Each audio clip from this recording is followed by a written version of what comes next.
Ahora vamos a escuchar las declaraciones mismas del profesor Daniel Russell, como lo explica él. Son breves. Intentamos ser breves, pero es que hay tanta información que es imposible resumirlo todo.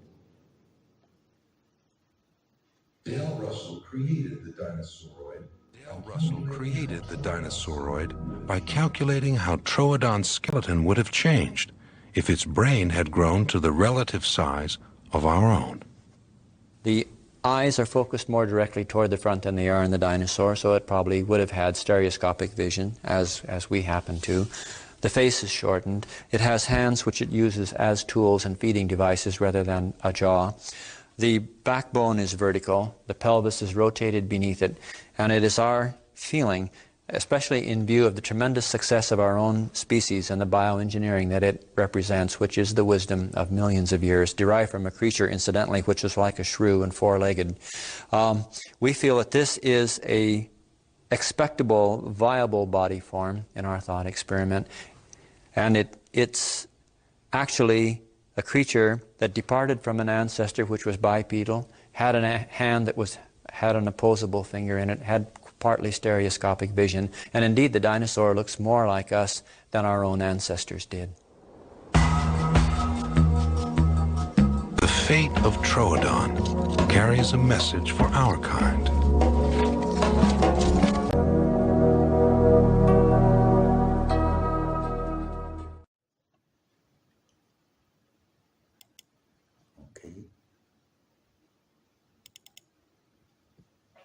Bien, ahora vamos a ver otra imagen, digamos, un poco más concreta, con datos precisos sobre el tema de la arqueología.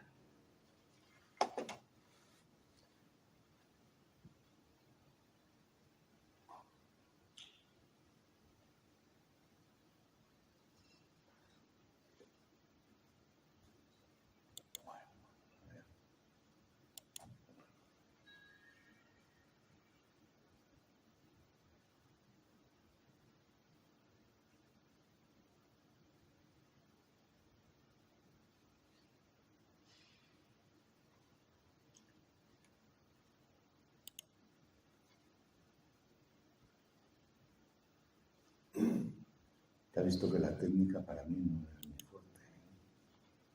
Aquí está. Bien.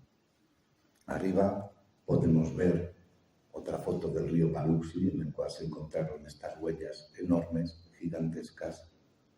A su derecha podemos ver, digamos, la vista más concreta de estas dos huellas, que son casi del mismo tamaño, en el sentido de grandeza. A la derecha vemos un mapa hecho por los investigadores en el cual sitúan un descubrimiento que se hizo hace muchos años y que, como siempre, la arqueología se ha dedicado a ridiculizarlo y quitarle importancia, que son las famosas piedras de Ica. Negamos que hay mucha especulación en torno a eso, ¿no? Pero no en torno al doctor Cabrera, que fue quien hizo estos descubrimientos y después comprobó, digamos, si eran verdaderamente auténticas, ¿no? Donde hay tallados, veremos más adelante, hay tallados dinosaurios y seres que están manipulando dichos dinosaurios. Abajo tenemos también uno de los descubrimientos más polémicos, que es la huella, se ha llamado la huella de Delft, ¿no? El doctor Bau, que antes hemos escuchado, es este señor de aquí, explica cómo esta huella de dinosaurio pisa, después de que ha pasado un humano, pisa la huella humana que tenéis debajo de la foto del doctor.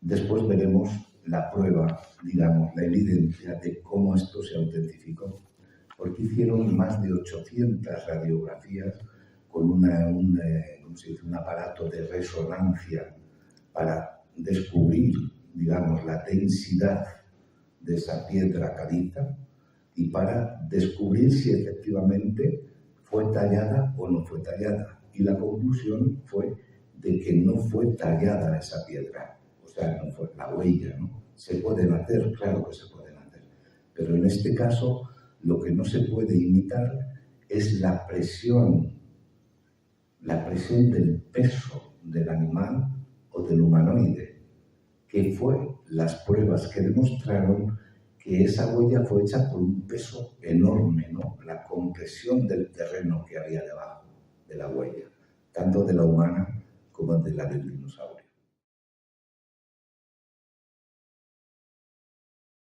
We've excavated over 600 footprints along the banks and on private property of the Biloxi River.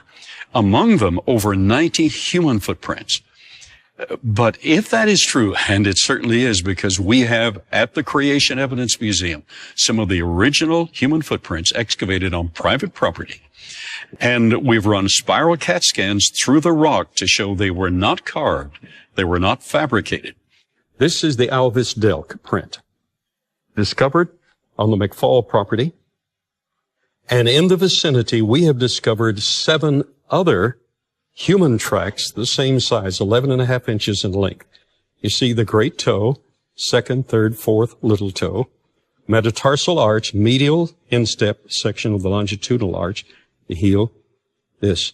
But it's intruded by an Acrocanthosaurus dinosaur track, and in its forward motion pushed some of the consolidated mud, the compressed mud, pushed some of it back up into the human track. That's man and dinosaur living contemporaneously.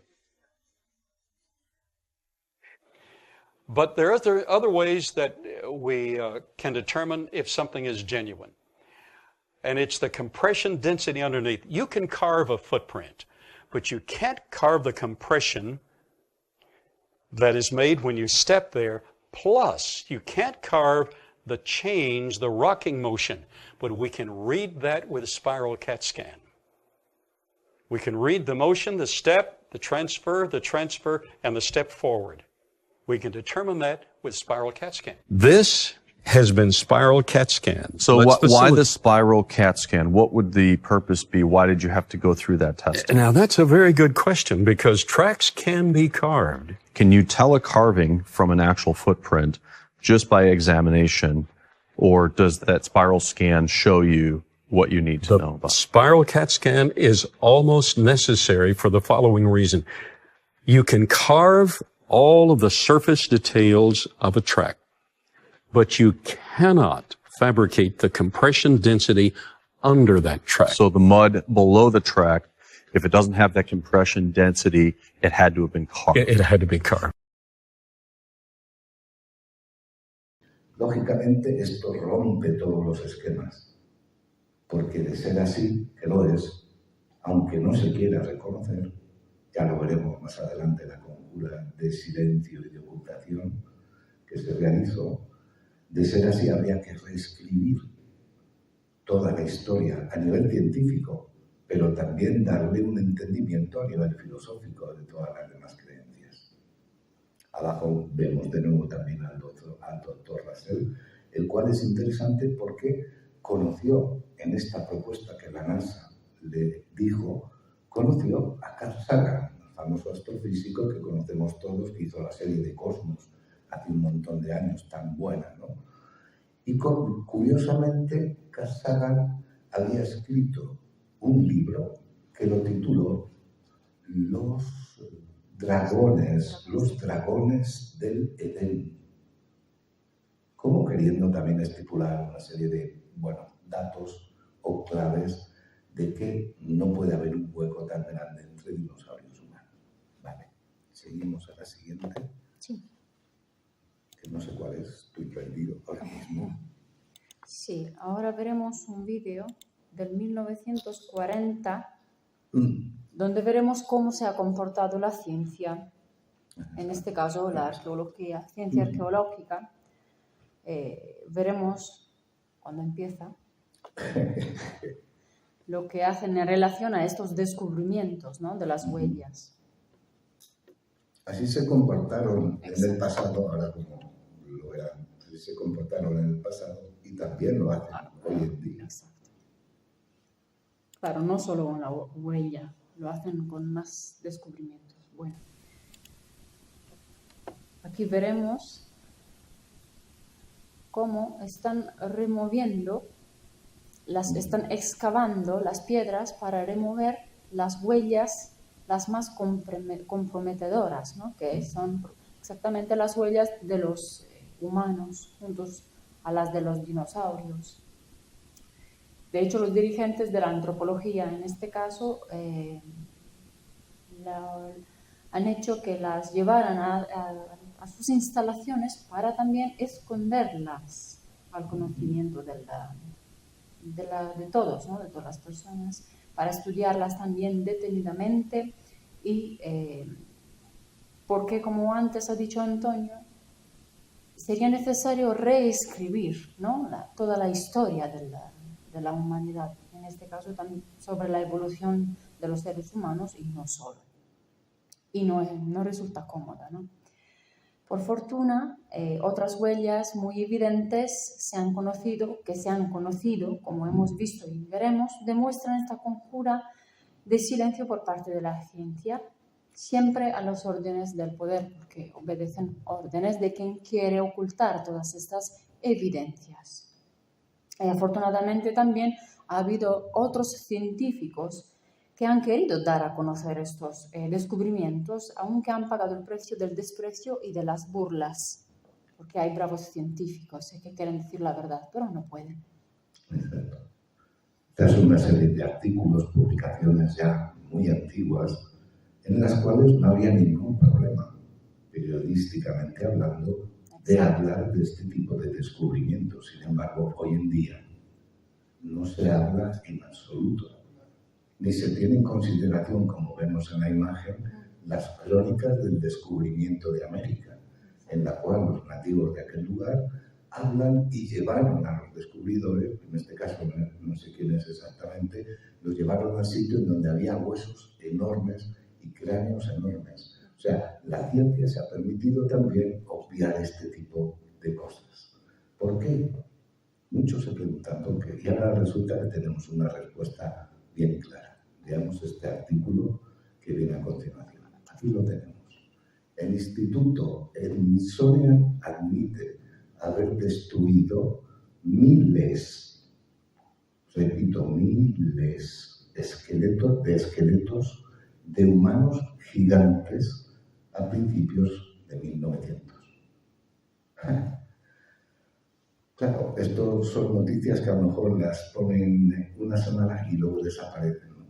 Vamos a leerla un poco. Sí, se ve mejor aquí en la pantalla. La leo. Sí. Un fallo de la Corte Suprema de Estados Unidos ha obligado al Instituto Smithsonian a liberar los documentos clasificados que datan de la década de 1900, que demuestra que la organización participó en un importante encubrimiento histórico de evidencia que mostraban restos de gigantes humanos en decenas de miles que habían sido descubiertas en todos los Estados Unidos, en este caso. Exacto. Perdona. Sí. A la derecha se ve uno de los descubridores, de uno de estos arqueólogos, con un fémur, creo que es un fémur, si no me equivoco. Sí, es un fémur. El tamaño del fémur. Y aquí una calavera. Exacto. Todo este tipo de cosas se han ocultado solo por el hecho de no querer reescribir las cosas. Si una persona está equivocada, lo normal es decir, joder, pues es verdad, nos hemos equivocado. Vamos a intentar arreglar el error. Sin embargo, no. El poder, por el motivo que sea, en este caso científico, arqueológico, no está dispuesto a perder, digamos, las riendas del ganado humano. Y a este nivel estamos hablando a nivel arqueológico, pero podemos hablar a nivel de existencia, como nosotros precisamente exponemos este trabajo de vida inteligente en otros planetas que nos visitan, o de vida incluso en el interior de la Tierra. Allá afuera tenéis una crónica del comandante piloto Richard Beale, que en una de las expediciones en el 1940 y tantos al Polo Sur, a la Antártida, y al Polo Norte, en una de esas transmisiones que fue en directo y que la radio americana cortó mientras se emitía, decía que se había adentrado dentro de la Tierra a través del polo, viendo animales, personas, vegetación, en fin, la historia es muy completa, la verdad vale la pena conocerla. Bien, y de esta manera llegamos a... El vídeo de los gigantes, donde veremos una serie de noticias, de artículos, una explicación sobre el descubrimiento de los gigantes en todo el mundo. Dura 10 minutitos, pero viene muy bien explicado este tipo de artículos que hoy en día no se oyen por ningún sitio. En 1848, el presidente Abraham Lincoln visitó las cataratas del Niágara. En 1848, el presidente Abraham Lincoln visitó las cataratas del Niágara y estuvo tan impresionado por la belleza de esta maravilla natural que escribió algunas notas, incluyendo la siguiente. Cuando Colón vio este continente por primera vez, cuando Cristo sufrió en la cruz, cuando Moisés guió a Israel a través del Mar Rojo, más aún cuando Adán vino de la mano de su Creador, en ese entonces como ahora el Niágara rugía aquí. Los ojos de esa especie de gigantes extintos, cuyos huesos ocupan los montículos de América, han admirado el Niágara, como los nuestros lo hacen ahora. Durante el siglo XIX, hubo muchas historias de restos de esqueletos sin naturalmente largos descubiertos en los antiguos túmulos esparcidos por Norteamérica. Actualmente, ni un solo medio de comunicación ha mencionado algo relacionado con los antiguos gigantes o con los descubrimientos pasados. Si un esqueleto gigante es descubierto, probablemente estaría clasificado y escondido del público. No era así en el siglo XIX o en los principios del siglo XX. Casi cada año había al menos algunos encabezados alegando el descubrimiento de esqueletos gigantes antiguos. Parecía ser normal encontrar huesos gigantes en América, cuando los primeros colonos cavaron antiguos montículos para hacer caminos, granjas y edificios. El New York Times en particular escribió muchos artículos acerca de los descubrimientos de gigantes. Leamos algunos, comenzando con este titulado Los huesos de un gigante encontrados, el cual fue publicado el 5 de mayo de 1882, en el que se ha descubierto un cráneo de tamaño heroico y formación singular entre las reliquias de los constructores de montículos en el valle del Río Rojo. El montículo tenía 60 pies de diámetro y 12 pies de altura. Cerca del centro se encontraron los huesos de una docena de hombres y mujeres mezclados con los huesos de varios animales. El cráneo en cuestión fue el único en perfecto estado, y cerca de él se encontraron huesos anormalmente grandes. El hombre que lo soportó era evidentemente un gigante. Una minuciosa investigación en el montículo y su contenido se llevará a cabo por la Sociedad Histórica. Otro periódico 1985 publicó: la semana pasada, un pequeño montículo cerca de Homero fue abierto por estudiantes, quienes encontraron un esqueleto. Hoy, una investigación más profunda se llevó a cabo, y varios pies bajo la superficie de la Tierra, en una enorme bóveda con pisos de piedras y cubierta de corteza, se encontraron 4 enormes esqueletos, 3 con más de 7 pies de longitud, y el otro de 8. Este artículo del San Antonio Express habla acerca de un enorme cráneo que es 2 veces el tamaño de un cráneo humano, incluyendo una imagen.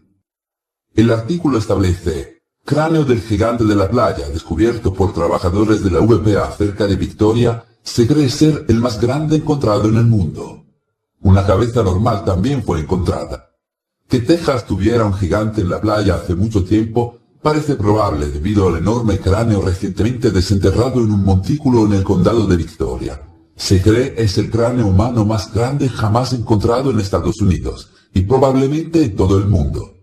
2 veces el tamaño del cráneo de un hombre normal, los fragmentos se excavaron por W. Duffel, un arqueólogo que estaba excavando el montículo en el condado de Victoria bajo un proyecto del VPA, patrocinado por la Universidad de Texas. En el mismo montículo y en el mismo nivel fue encontrado un cráneo de tamaño normal. Las piezas tomadas del montículo fueron reconstruidas en el laboratorio de VPA bajo la supervisión de antropólogos físicos. Se está haciendo un estudio para determinar si el enorme cráneo era de un hombre que pertenecía a una tribu de hombres extraordinariamente altos, si el cráneo era de un miembro anormal de la tribu, un caso de gigantismo. Varios huesos enormes de humanos han sido desenterrados en el sitio. Otro artículo del New York Times escrito en 1897 indica: uno de los 3 montículos descubiertos recientemente en este pueblo ha sido abierto. En él se encontró el esqueleto de un hombre gigante. Los huesos medidos de pies a cabeza son de más de 9 pies, y estaban en un buen estado de preservación. El cráneo era tan grande como la medida de medio bushel.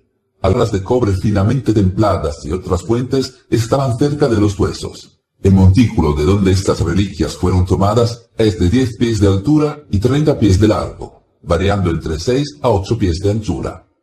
Los otros 2 montículos de menos tamaño serán excavados pronto. Este artículo del St. Paul Globe, escrito en 1904, establece: huesos de un esqueleto humano de 11 pies de altura son excavados en Nevada. Obreros dedicados a cavar grava hoy descubrieron a una profundidad de unos 12 pies muchos huesos, esqueleto de un ser humano gigante. El doctor Samuels los examinó, declarando ser los huesos de un hombre que debió haber tenido al menos 11 pies de altura. Aparentemente, estos descubrimientos eran normales en la época, y no estaban ocultos para el público como lo están en la actualidad. Este artículo habla acerca de un esqueleto gigante encontrado en una cueva de México. El artículo establece: Charles Clapp, quien recientemente ha regresado de México, en donde ha estado encargado en los intereses mineros de Thomas Lawson, ha llamado la atención del profesor Agassiz por un gran descubrimiento. Encontró en México una cueva que contenía 200 esqueletos de hombres, cada uno con más de 8 pies de altura. La cueva era evidentemente el cementerio de una raza de gigantes que precedían a los aztecas. El señor Clapp acomodó los huesos de uno de estos esqueletos y encontró una longitud total de 8 pies con 11 pulgadas. Otros artículos mencionan descubrimientos de gigantes en Europa.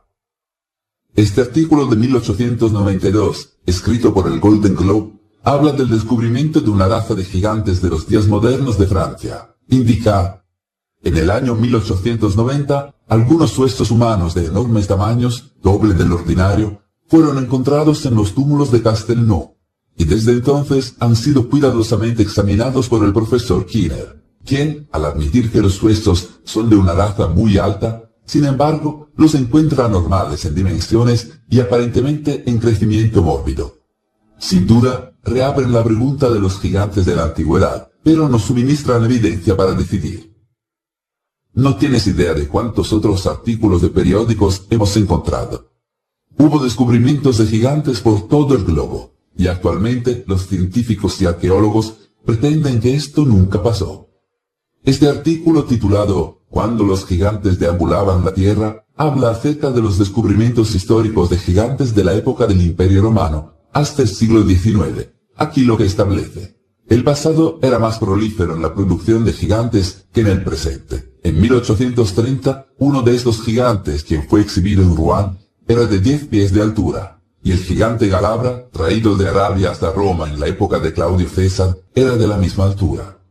Fanon, quien vivió en la época de Eugenio II, tenía 11 pies y medio de altura. El Chevalier Scroc, en su viaje al pico de Tenerife, encontró en una de las cavernas de esa montaña la cabeza de un gigante que tenía 60 dientes y no medía menos de 15 pies de altura. El gigante Farragut, asesinado por Orlando, el sobrino de Charlemagne, según reportes, medía 28 pies de altura.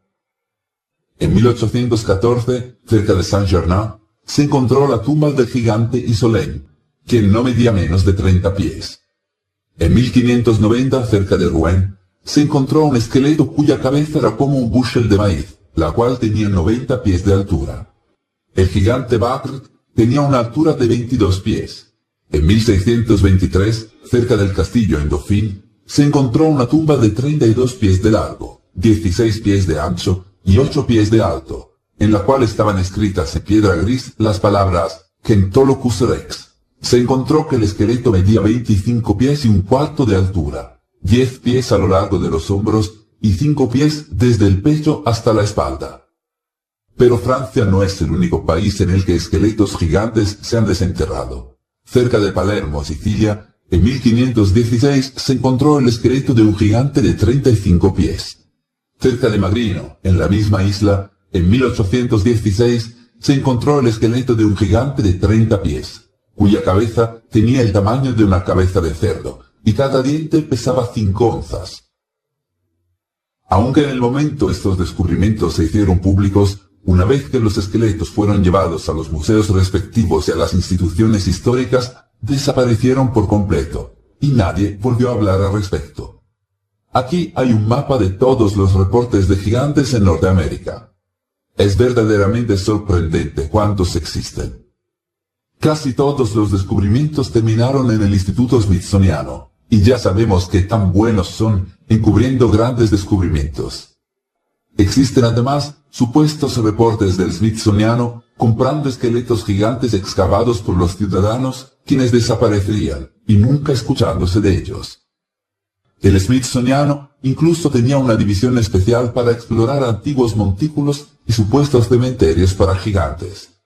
Un famoso descubrimiento de un gigante fue también encubierto por el Smithsoniano, el gigante de San Diego de 1895, el cual era un gigante momificado de 8 pies de altura. Incluso había una imagen de la momia gigante, la cual fue mostrada en varios periódicos.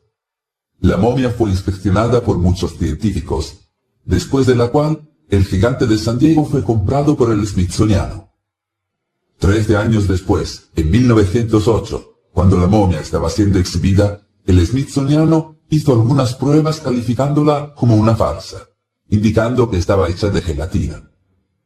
El hecho de que tomó tanto tiempo, después de invertir tanto dinero para comprarla, además del hecho de que fue cuidadosamente inspeccionada por expertos 13 años antes, sugiere que hay más de lo que se deja ver. Es una coincidencia que absolutamente cada cultura y religión cuentan historias acerca de antiguos gigantes que deambulaban por la tierra. La civilización sumeria, la cual se dice comenzó en aproximadamente 6000 a.C., habla sobre una raza de gigantes que gobernó los sumerios, y existen muchas representaciones de ellos. Los registros sumerios hablan sobre un rey gigante llamado Gilgamesh, quien gobernó por 126 años. Se le ve por los académicos como una figura histórica, ya que las inscripciones que se han encontrado confirmarían la existencia de otras figuras asociadas a él. Y en este caso pasamos ya a la próxima diapositiva, visto que hemos visto un buen trozo de este vídeo. Y no solo en la ciencia hay lagunas que rellenar o que no saben explicar, sino y sobre todo también en la religión. Y ahora con la próxima diapositiva veremos, os leeré algunos párrafos pequeños donde hablan también en la religión, en este caso en la Biblia, de los gigantes. Que también la religión tiene dificultad a explicar aquellos puntos que parecen como hechos con, ¿cómo se dice?, con la varita mágica, ¿no? Con la varita mágica. Cuando hay una lógica científica. Bueno, hay una lógica científica en todo. Y empezamos por esto que hace parte, o sea, es del Génesis, y dice: existían entonces los gigantes en la tierra, y también después, cuando los hijos de Dios se unieron con las hijas de los hombres, y les engendraron hijos. Estos son los héroes famosos muy de antiguo. Un momentito. Sí. Hijos de Dios. Hijos de Dios. Venidos del cielo, que engendraron hijos a las mujeres físicas terrestres. Claro. Son cosas que la religión todavía no explica y debería de explicarlo.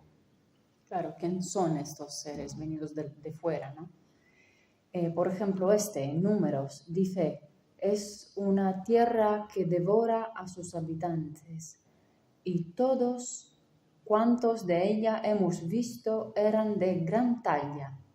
Hasta gigantes hemos visto allí, ante los cuales nos pareció a nosotros que éramos como langostas. Así les parecíamos nosotros a ellos.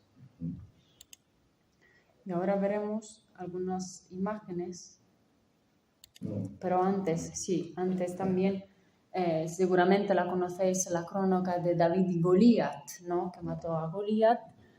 Aquí precisamente, me acerco porque no leo muy bien, dice, hubo también una batalla en Gat, que era la zona, en que se halló un hombre de gran talla, que tenía 6 dedos en cada mano y en cada pie, 24 en todo, descendiente también de Rafa o Rafa. Estos 4 hombres eran de los hijos de Rafa de Gat. Para escribir, o sea, estamos hablando de la Biblia, para escribir esto, o eran visionarios, o alucinados, o han escrito, relatado algo con estos detalles que conocían, que han visto y que han relatado con esta precisión, ¿no? Bueno, se crea o no se crea, está escrito.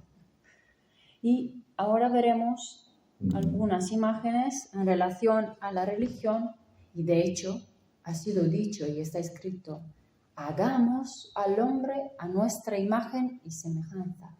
Ha sido dicho hagamos, no hago al hombre. Entonces significa que Dios, el Creador, tenía sus ayudantes, sus coordinadores, y que vemos en la imagen de la derecha, donde viene simbólicamente representado a Dios Creador con sus ayudantes. Están en diferentes colores porque cada uno de ellos tiene una función, una misión que desarrollar. En el cosmos. En el cosmos, exactamente. Hablamos siempre del cosmos, en la creación. Y no estaba solo. Luego, en la imagen, por ejemplo, de la izquierda, se ve cómo ha sido creado el hombre de la arcilla, ¿correcto? Sí. De la arcilla. Pero, ¿por qué no se explica qué significa la arcilla, ¿no? ¿Cómo ha sido creado un hombre de la arcilla? También aquí la religión, digamos, no ha explicado nada, ¿no? Precisamente. Pero si la religión y la ciencia, que son 2 mitades de la misma naranja, para decir así, se unieran, se encontraría el eslabón que daría explicación a todos estos hechos. En la imagen, continuamos con otra imagen abajo, donde el Creador insufló el espíritu en el hombre, y es cuando el hombre se volvió inteligente, que es lo que lo diferencia de los otros animales. ¿Por qué somos diferentes de los otros animales? Exactamente por eso. Y a la derecha también otra imagen que representa a la creación, o que de la costilla de Adán ha sido creada la Eva. Pero también aquí nos explica lo que ha dicho antes Antonio cuando se veían los cromosomas. Si se piensa un poco en la ciencia y en la genética, pues se tendría una idea más clara. Y ojalá la ciencia fuera una ciencia con conciencia y se unieran las 2 partes para que la historia tenga una visión muy realista, simplemente realista. Y pasamos a la siguiente diapositiva. Y aquí entramos ya con Darwin. Mucho se ha hablado y mucho se hablará, por supuesto, de Darwin, en el sentido de que fue el primero en plantear esta cuestión evolutiva progresiva, no solo del ser humano, sino de todas las especies. Muchos lo tachan de ateo, cuando en realidad no es así, él mismo lo afirma, como ahora veremos en la imagen. Aquí está. Me parece absurdo dudar de que un hombre pueda ser un ardiente teísta y un evolucionista. Nunca he sido ateo en el sentido de negar la existencia de un Dios, llamémoslo como queramos, fuerza unicreante, energía cósmica, en fin, algo que ha creado todo el escenario que vemos. De hecho, tuvo y hoy en día todavía hay dificultades en establecer el por qué hay simios como los gorilas, como leéis, que tienen 98% de los genes, lo comparten con nosotros, y los chimpancés comparten el 99%, ¿cómo es que estos no no han desarrollado la inteligencia? Y sin embargo, el ser humano sí lo hizo. Luego hay otra cosa que a Darwin le resultó muy difícil de explicar, y es, bien, podría explicar el origen de un homínido de la especie humana, sí, pero no pudo explicar de dónde venían las características de las 4 razas madre. ¿Cómo es posible que un blanco tenga esas características genéticas, un negro tenga esas características genéticas, y no solo genéticas, sino corporales, de estatura, de dimensiones, de capacidades, incluso intelectuales, o los de la raza amarilla y los de la raza roja? ¿De dónde vienen esas variaciones? ¿Cómo han sido tan férreas, tan inmutables, por decir así? Porque si, por ejemplo, una pareja de chinos se va a vivir a África y fecundan allí un hijo, el hijo no nace negro, nace oriental, nace amarillo, vamos a decir. Si este hijo que está en África sigue viviendo allí y se casa en una generación siguiente con un oriental, naturalmente, el niño no va a salir negro, va a salir otra vez oriental, amarillo. Y así, generación tras generación, pueden pasar 10 generaciones, y si se casan con su misma especie, el niño saldrá siempre oriental. Puede ser más moreno o no, por el sol, pero seguirá siendo genéticamente oriental. Luego es verdad, el cruce de razas entre diferentes tipos de personas da lugar a nuevas subrazas. Pero el tema de cómo se mantiene esa, digamos, dictadura genética, en el sentido de que lo que es así en cualquier parte del planeta. Esa es otra de las cuestiones que científicamente no se han podido explicar, de dónde surgen las 4 razas madre. De hecho, antes lo hemos repetido, ¿no? Hay un dicho que se le atribuye a Aristóteles, ¿no? Que natura no facis saltus, o sea, la naturaleza no procede a saltos. Por lo tanto, si hay huecos extraños en cualquier cosa, lo interesante es intentar buscar siempre la solución a esos vacíos que hay. Seguimos adelante. Bueno, hay una cuestión interesante que también queremos decir, ¿no? Ok, sí. Por ejemplo, las huellas digitales en el ser humano. Ya no solo la genética, vamos a hablar de huellas digitales. No se repiten en ningún ser humano. Y somos 7.000 millones de seres humanos. Pero no solo esto, sino que de las personas que fallecen no se repiten las huellas digitales. ¿Cómo es posible esto? Es otra de las cuestiones que, si la ciencia profundizara en la existencia de esa energía que envuelve al hombre, al ser humano, que se denomina alma, es posible que encontrara ahí la respuesta del por qué las huellas no se repiten, ni siquiera aquellos que han fallecido. Y no solo esto, hay otra cuestión. La mujer es cromosomas XX y desarrolla la estructura fisiológica y los órganos genitales en relación a su genética, o sea, hembra. Sin embargo, en el hombre están cromosomas X e Y.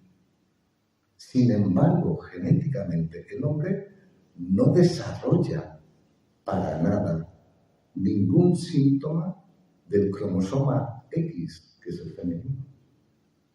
¿Quién ha establecido ese patrón tan férreo? Una ciencia lógicamente no humana. Tiene que provenir de algún tipo de creador desconocido que el hombre todavía no está capacitado para entender. Es así. El hombre es con los cromosomas X e Y, pero sin embargo no desarrolla nada del cromosoma X a nivel sexual, me refiero, fisiológicamente. Ahora es verdad que hay una serie de personas, desde hace un tiempo a esta parte, hay una serie de personas que desarrollan los dos sexos. Son, ¿cómo se llama? Hermafroditas. Hermafroditas, exacto. Pero no es por una cuestión genética, es por una cuestión de contaminación ambiental que hace que la genética X sea hombre. Bueno, normalmente es en hombres que se desarrollan los dos sexos. Es una cuestión de contaminación ambiental que hace que esa genética que en el hombre le impedía desarrollar síntomas o fisiológicamente hablando de la hembra, ahora por esa deformación están dándose tantos casos y la ciencia pretende, bueno, de alguna manera acogerlos y también la sociedad, ¿no? Con determinadas prácticas que lo único que van a conducir es a las nuevas generaciones a una confusión todavía mayor de la propia identidad. Bien, seguimos adelante con esta diapositiva. Bien. Exacto. Sí. Y os leemos un texto de un comunicado también de estos seres que no existen y que explican muy bien esto.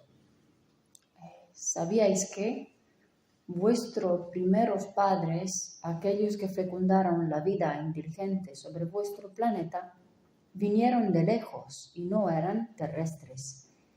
Las primeras tribus humanoides, hijos del mundo, estaban privados de inteligencia, antes que acaeciese el acoplamiento entre los hijos de Dios y las hijas de los hombres. Entonces se volvió Homo sapiens, o heredero de una genética injertada por una voluntad superior del Dios viviente.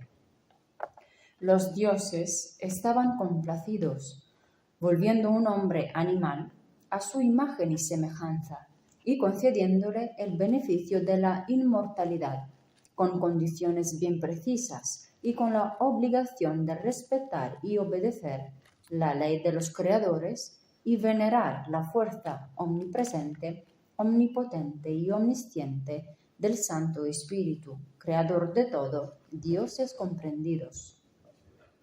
Cada cielo tiene un padre, un gobernador de la inteligencia creadora, un Dios, como vosotros lo llamáis, asistido por una lista indefinible de coordinadores, de instructores, de vigilantes, de modificadores, de manipuladores, hijos de la luz y patrones de su poder y de los elementos primarios, realizadores de la vida en sus distintas dimensiones. Vuestro sol es logos de la idea divina creadora, donde cada idea se hace forma antes de ser, de existir, de servir y de ser servido. La verdad es el conocimiento y la conciencia es acúmulo, depósito indestructible de las obras experimentadas en el edificio creativo, donde se forja el devenir continuo, mutable, eterno del cosmos. El ayer y el mañana se identifican en el eterno presente, mientras el espacio y el tiempo no son más que apariencias brotadas de las dimensiones relativas de las masas gravitantes de los hemisferios materiales. El absoluto existe solo en la astralidad, donde todo es causa sublimada de la incorruptible armonía del poder divino y de la androgeneidad de las formas nacidas de la idea de la luz creante. Oara, que es este ser cósmico, ha explicado y os concede paz siempre a través de Eugenio Siragusa. Estos textos lo único que demuestran también es que hay el mayor científico, el mejor genetista, el más bravo escultor de todo lo que vemos en el universo. Es esa mente que no se puede explicar. y que no podemos conocer, que el gran desconocido lo llamaba Albert Einstein, que dijo también que Dios no juega a los dados. O sea, que todo tiene un porqué. El azar no existe, todo tiene una causa. Es necesario interesarse en buscar esa causa, ¿no? Hay diferentes vías, la ciencia, la religión, la filosofía, el arte, exacto. Bien, antes hemos hablado... Antes hemos hablado de lo de las razas, ¿no? En los mismos textos sagrados de todas las religiones, no solo de la nuestra, se habla de la intervención de estos ángeles, de estos ángeles en la sociedad humana. Bien, los colores se manifiestan, o sea, los tipos, las características de cada raza se manifiestan por la intervención directa de estos seres en el espécimen originario, que era un gran grupo de humanoides, ¿okay? Pero eran todos iguales. Tuvieron la orden de modificar este antropos, por decirlo así, que todavía era animal, y lo que hicieron fue manipularlo genéticamente. Y hubo 4 constelaciones, según han explicado, que intervinieron en esta condición o este cambio biológico. Son de las 4 constelaciones más cercanas a la nuestra, que son Alfa Centauro, Orión, Pléyades y Procyon. Y cada una, a cada grupo que cada constelación trató, le dio una serie de características. Por ejemplo, Alfa Centauri, que es la raza blanca, le dieron una fuente genética informativa que le permitía todo tipo de realizaciones basadas en una genética erótico-creativa. Su dinamismo psicofísico-motor estaba suficientemente realizado incluso en los planos de orden físico, robustos, fuertes, atléticos. Pasamos a la raza procedente de las Pléyades. Ellos trataron la raza roja, que es, digamos, la parte de Latinoamérica y los indios, pieles rojas, ¿no? Que son la reminiscencia que queda de aquella raza original, ¿no? Estos tienen una fuente genética informativa que le permitía el predominio de los elementos espirituales. De hecho, los pieles rojas y los pueblos latinoamericanos están vinculados siempre a esa grandísima emocionalidad espiritual que tienen. Su dinamismo psicomotor, constructivo, imitativo y con gran capacidad deductiva a partir de las grandes leyes de la naturaleza y del espíritu creador. Pasamos a la raza de Procyon, que es la raza amarilla. Su dinamismo físico-motor tiene una tendencia natural hacia los valores místicos, tendencia hacia la inventiva y eficiencia, y tiene una forma muy avanzada de colectivismo. De hecho, los chinos, japoneses y tal, es increíble cómo son tantos y están también, organizados, por decir así. Su fuente genética informativa está con predominio de elementos intelectuales. Y pasamos a la raza de Orión, que es la raza negra. Su fuente genética informativa sustancialmente era mágica. ¿Qué significa esto? Que su dinamismo psicofísico-motor, instruido por una fuerza corporal de un modo que le permitía entrar en contacto y comunicación con las vibraciones primordiales de la energía, o sea, de los elementos naturales. Todos tenemos la imagen del hechicero con sus instrumentos invocando a las fuerzas de la naturaleza. Y este es el sentido que tiene esta intervención fuera de la Tierra. Y de aquí surgieron las razas, exactamente. ¿Cómo se puede demostrar esto? No se puede demostrar, pero tenemos evidencias que demuestran una serie de coincidencias muy extrañas relacionadas, en este caso, con la astrofísica. Veamos estas imágenes en las cuales vemos una coherencia, no una confirmación, porque tampoco estamos aquí para demostrar nada, simplemente para que cada uno pueda discernir por sí mismo. Vemos aquí dos imágenes, ahora las veremos. Una es de una imagen de Marte. Exacto, esta es la famosa planicie en donde está el famoso rostro de Marte tallado en montañas y donde se ven diferentes estructuras piramidales, reconocidas ya también por la ciencia, ¿no? A la derecha tenemos pues, la llanura de las pirámides de Egipto. Y ahora vamos a ver un paralelismo que realmente no parece que sea casualidad. Ahí está. Tenemos a la derecha que coinciden perfectamente las pirámides, no solo en su línea recta, sino en la desviación que una de ellas tiene en el cinturón de Orión. Coinciden perfectamente con el diseño de las pirámides. Bien. Y a la izquierda tenemos cómo esta serie de estructuras que tenemos en la parte superior de la imagen de la planicie coinciden con la constelación de las Pléyades.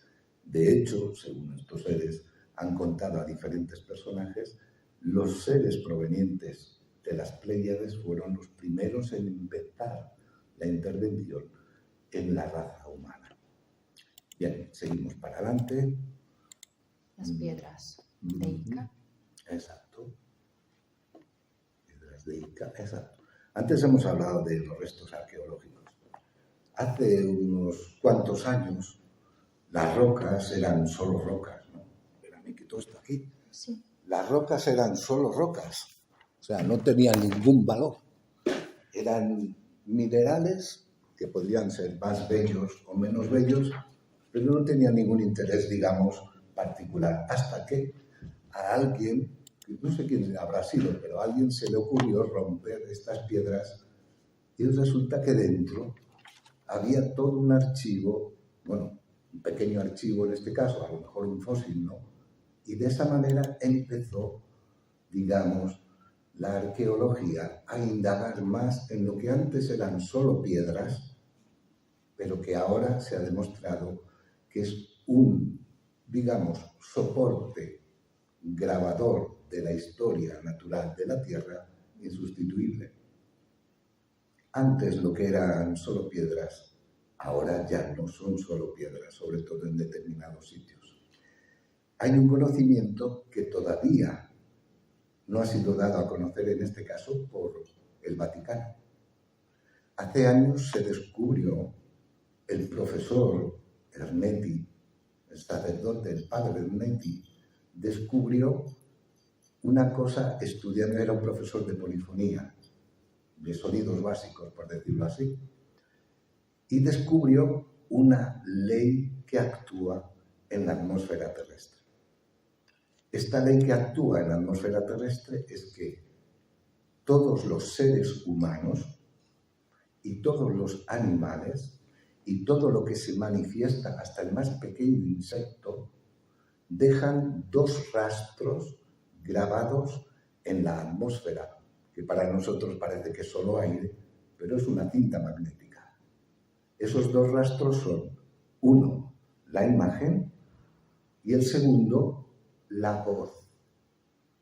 Inventó una máquina que la llamaron el cronovisor, que fue junto con otros 13 científicos de diversos países, se llamaba el cronovisor, que era capaz de penetrar en estas, digamos, ondas magnéticas grabadas en la atmósfera y capturar no solo imágenes, sino también sonidos de épocas pasadas.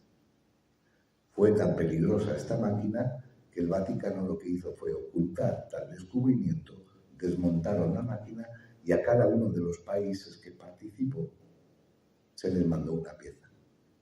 Sin embargo, existe esta teoría y es real.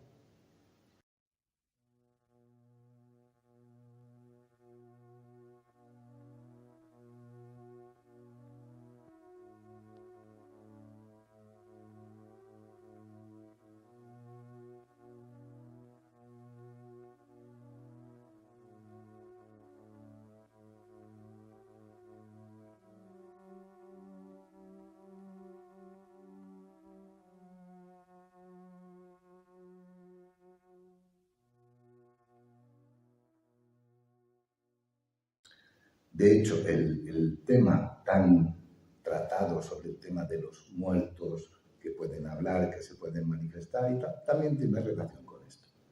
Quiero hacer mención solo a un hecho que sirvió de discusión en nuestro encuentro anterior con una persona que totalmente respetamos.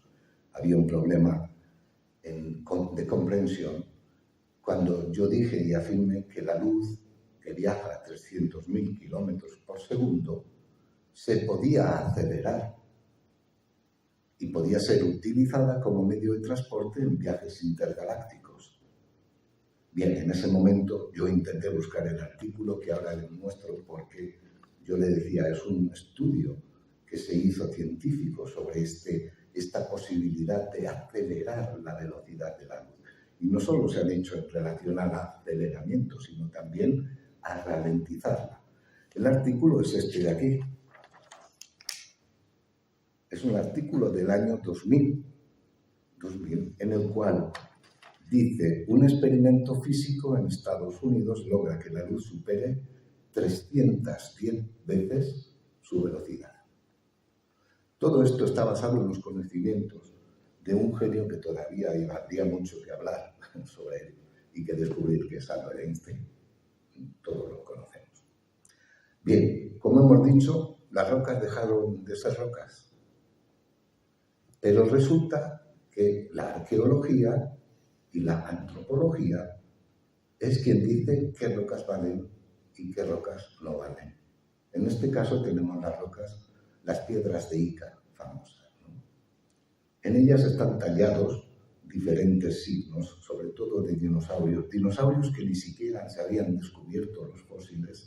El doctor Cabrera, en el Perú creo que era, ¿no? Creo Perú, sí. Bien, Perú. Lo que hizo fue recopilar todas estas rocas, siempre siendo muy selectivo, porque había de los especuladores que te querían vender una roca de cualquier manera. En esta de la izquierda, de la izquierda, Sí. exacto, vemos un tallado en el cual la derecha es la representación.